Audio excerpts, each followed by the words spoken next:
Well, inflation remains the #1 issue for the American people, and I guess it shouldn't come as any surprise since it's at a 40-year high.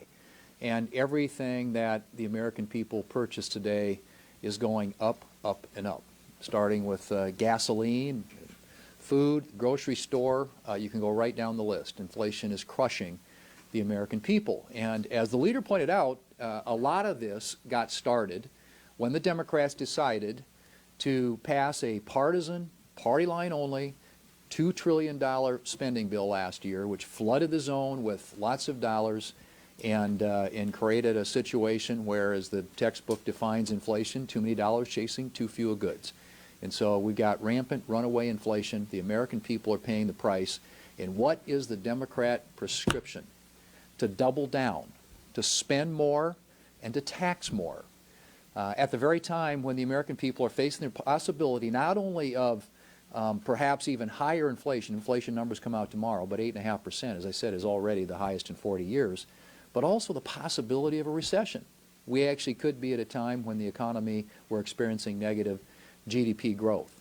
So the Democrats want to tax more, want to spend more. That's their solution for how to deal with rampant runaway inflation that is being felt on a daily basis by the American people. And so as the leader pointed out, one of the ideas on the table right now, if you can believe this, is let's stick it to the small businesses. Pass-through businesses in my state of South Dakota represent 99% of businesses.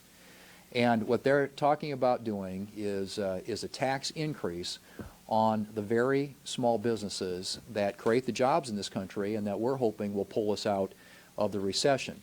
And what do you do when you raise taxes? Well, first off, it contributes to inflation, because when businesses are faced with higher taxes, they can do a couple of things. They raise prices, right? That's how they pass it on to their consumers.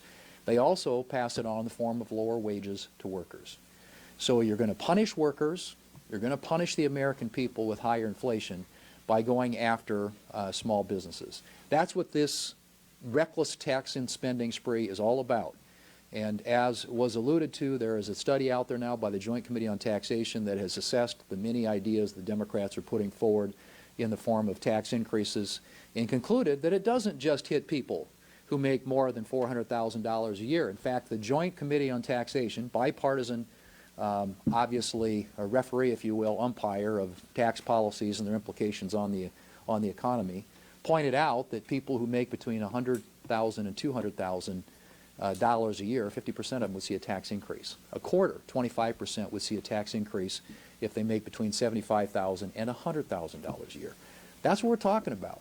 We're talking about higher taxes on the American people, higher taxes on businesses, higher prices, and lower wages. That's the Democrat prescription.